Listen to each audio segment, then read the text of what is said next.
এরশাদ বিরোধী আন্দোলন, একটু পিছনে যাই, সেই আন্দোলন আমরা দেখেছি বেগম জিয়ার নেতৃত্বে কিভাবে এরশাদ বিরোধী আন্দোলন হয়েছিল। সেদিনও এই ফেসিবাদের নেত্রী শেখ হাসিনা সেদিনও এরশাদের সাথে আঘাত করে তিনি রাষ্ট্রীয় ক্ষমতা দখলের চেষ্টা করেছিলেন, নিজেকে রক্ষা করেছেন। কিন্তু বিএনপি আর আমাদের নেত্রী বেগম খালেদা জিয়া কখনো এই স্বৈর শাসকের সাথে তিনি আপোষ করেননি।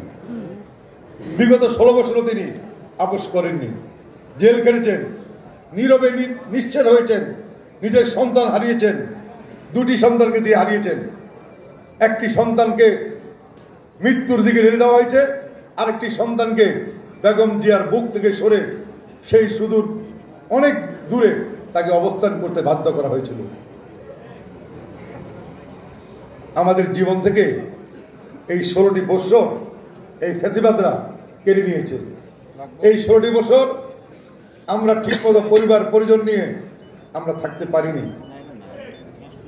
আমরা আমাদের মা বাবাদের সাথে আমরা সময় দিতে পারিনি, স্ত্রী সন্তানদের সাথে আমরা সময় দিতে পারিনি। অনেকের পিতা মারা গেছে, আমরা জানাজা অংশগ্রহণ করতে পারি নাই। মা মারা গেছে, আমরা জানাজা অংশগ্রহণ করতে পারি নাই। আমাদের বক্তব্য একটাই, যারা আমাদের জীবনের এই 16 বছর কেড়ে নিয়েছে কোনোভাবেই তাদেরকে ক্ষমা করা হবে না। প্রিয় বন্ধুরা, তাদেরকে প্রতিহত করার জন্য জাতীয়তাবাদী ছাত্রদলকে আরো গুরুত্বপূর্ণ ভূমিকা পালন করতে হবে। একটি পরিবারের সন্তান, যারা ছোট ছোট বাচ্চা সন্তান থাকে, তাদেরকে রক্ষা করার জন্য কিন্তু একজন অভিভাবকের প্রয়োজন হয়। আমি মনে করি যদি ছাত্রদল ছোট হয়, আদর্শের দিক দিয়ে তার অনেক বড়। সুতরাং যে কোনো অপশক্তির হাত থেকে দেশকে রক্ষা করার জন্য জাতীয়তাবাদী ছাত্রদলকে সবার আগে এগিয়ে আসতে হবে। প্রিয় বন্ধুরা, আজকে সংস্কারের কথা বলা হয়। সংস্কার তো সবার আগে শুরু করেছিলেন আমাদের নেতা, বাংলাদেশের রাখালদাদা শহীদ রাষ্ট্রপতি জিয়া রহমান। তারপর শুরু করেছেন বেগম জিয়া।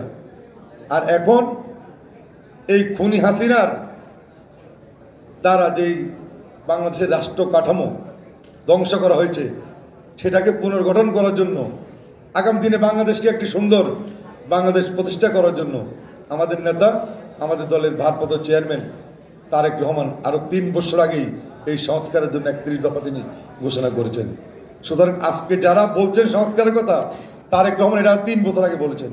সুতরাং সংস্কারের কথা বলে, সংস্কারের দোহাই দিয়ে নির্বাচন থেকে দেশের মানুষকে দূরে রাখার কোনো চেষ্টা আপনারা করবেন না। এই নির্বাচনের জন্য আমরা 16টি বছর ভোট দিতে পারি না, নির্বাচন করতে পারি না। আমার ভোট আমি দিতে পারি না, আমার পছন্দের ব্যক্তিকে আমি নেতা বানাতে পারি না। আমি